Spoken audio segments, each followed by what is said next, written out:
존경하는 대한민국 국민 여러분, 사랑하는 성북주민 여러분, 성북을 국회의원 후보 김남근 변호사 인사드립니다. 저는 오늘 22대 국회의원 선거 성북을 후보로서 출마를 공식 선언하기 위해 이 자리에 섰습니다. 많은 분들이 경제가 어렵다, 민생을 팽개치고 정치는 뭐하고 있느냐 라고 묻고 있습니다. 제가 출마를 결심한 이유는 오직 하나입니다. 윤석열 정권이 파탄낸 민생 경제를 되살리고 민주주의를 회복하자는 것입니다. 민생 문제 해결이야말로 정치가 존재해야 되는 첫 번째 이유입니다. 이제는 성북에서 세상을 바꾸겠습니다. 성북에서 민생과 경제를 더하고 먹고 사는 문제를 더하고 국민들의 더 나은 편한 삶을 더하겠습니다.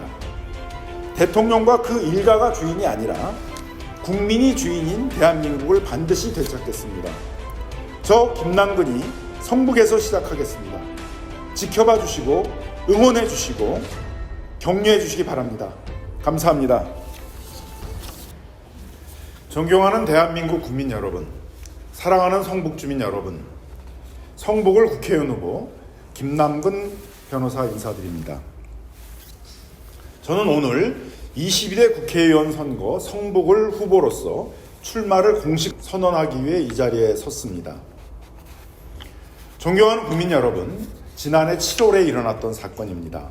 해병대 사단장이 안전장구 하나 제대로 주지 않고 해병대원들을 위험지역에 내몰아 그중 최상병이 급류에 휩쓸려 사망하는 사건이 발생하였습니다.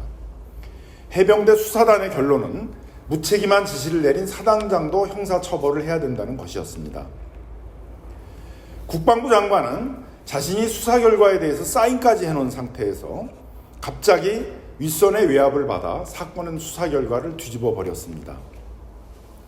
오히려 수사 결과를 뒤집으라는 부당한 지시에 항거한 수사단장에 대해서는 집단항명의 수괴라는 혐의를 씌워서 형사처벌을 하려고 하고 있습니다. 윗선의 실체가 대통령실로 모아지자 이번에는 윤석열 대통령이 외압 의혹의 키맨인 이종선 전 국방장관을 호주 대사로 임명해서 해외로 도피시키려 했습니다. 이러한 최상병 수사 과정과 소위 런 종섭 사태라고 하는 것을 보면서 대통령의 기분에 따라서 공권력 행사기관이 자의적으로 운영되는 독재 정권의 전형적인 모습을 볼 수 있었습니다. 이를 바라보는 국민들은 87년 이후에 민주화의 역사가 한순간에 무너지고 있다고 분노하고 있습니다. 윤석열 정부 출범 이후에 이태원 참사, 충북 오송 지하도 참사 등 많은 참사가 일어났지만 권력과 가까운 사람들, 권한을 가진 사람들은 어떠한 책임도 지려하지 않았습니다. 오로지 실무자들에게만 책임을 물었습니다. 검찰은 야당에 대해서는 먼지털기식, 모욕주식 수사로 일관하면서도 대통령 일가인 김건희의 주가 조작, 명품백 수수, 처가의 서울 양평고속도로 특혜 의혹 등에 대해서는 감싸주기로 일관해왔습니다. 윤석열 정권에서 수사기관들은 최소한의 공정성과 형평성마저도 내버리고 있습니다. 이러니 국정 운영에 대해서 지지도가 낮을 수밖에 없는데 막상 윤석열 대통령은 이를 언론 탓으로 돌리고 있습니다. 비판적인 언론사들은 이미 장악해버리거나 길들이려고 하고 있습니다. 자신의 입맛에 맞지 않는 언론인들은 내쫓는 것에서도 부족했는지 회칼퇴로 운운하면서 협박을 하고 있습니다. 의견을 말하려는 국민들의 입조차 거칠게 틀어막고 있습니다. 2024년 대한민국에서 국민들은 사라졌습니다. 오직 대통령 일가의 안위와 자유만이 남아있을 뿐입니다. 국민의 눈을 가리고 입에 재갈을 물리는 정권은 자유를 얘기하고 민주주의를 논할 자격이 없습니다. 이러니 윤석열 정권을 검사 독재 정권이라고 하지 않을 수 있겠습니까? 역사적 퇴행을 이대로 둘 수는 없습니다. 반드시 4.10 총선에서 윤석열 정권을 심판해야 합니다. 사랑하는 성북주민 여러분, 많은 분들이 경제가 어렵다, 민생을 팽개치고 정치는 뭐하고 있느냐 라고 묻고 있습니다.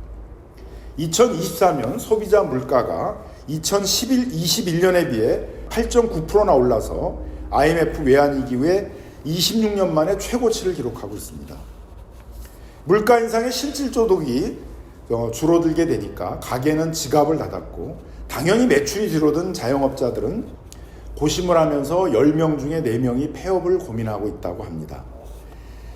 경기 침체의 장기화, 고물가, 가계부채 등으로 민생 현장의 곳곳은 위기감에 가득 차 있습니다.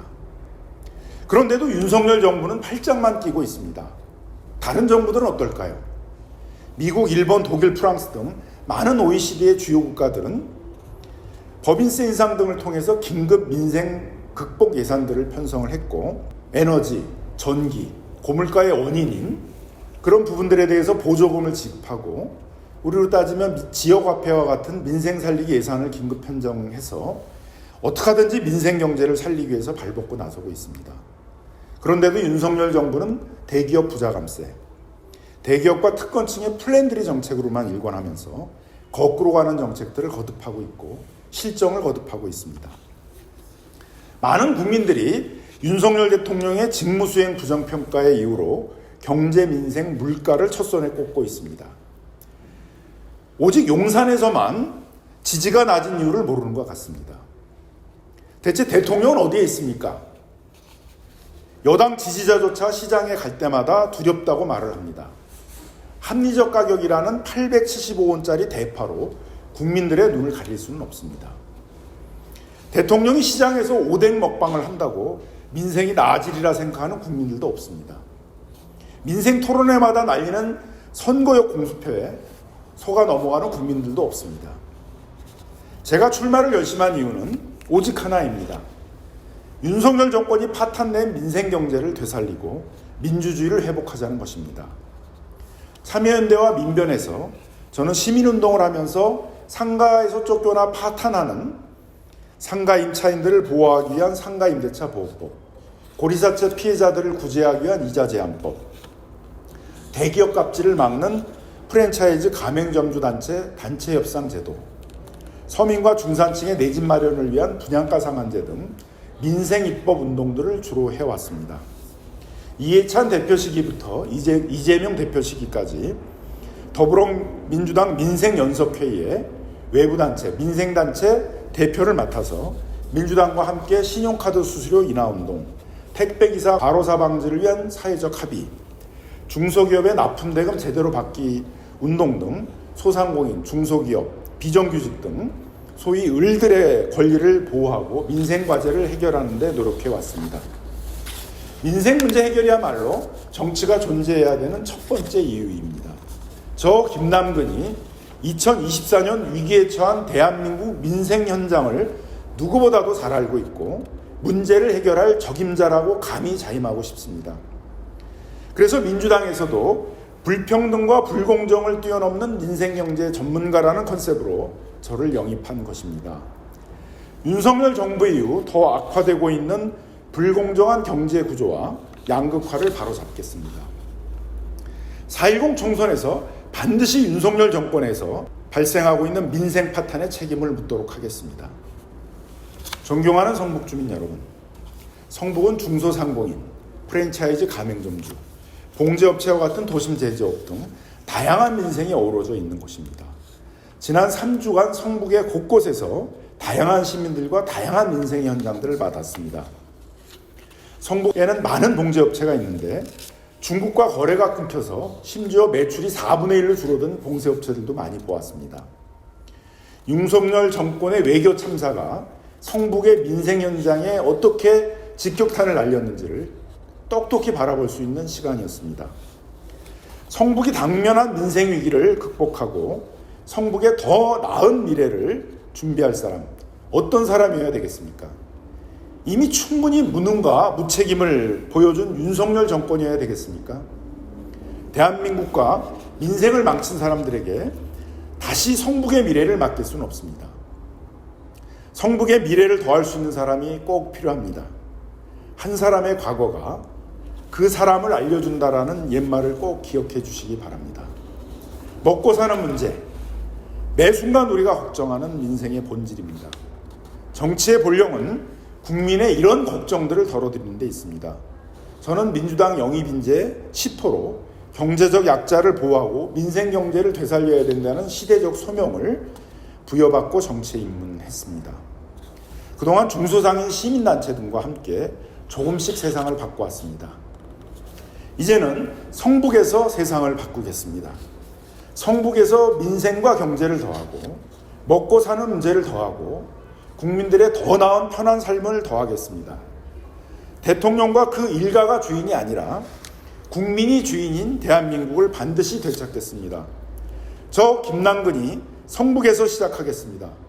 지켜봐 주시고 응원해 주시고 격려해 주시기 바랍니다. 감사합니다.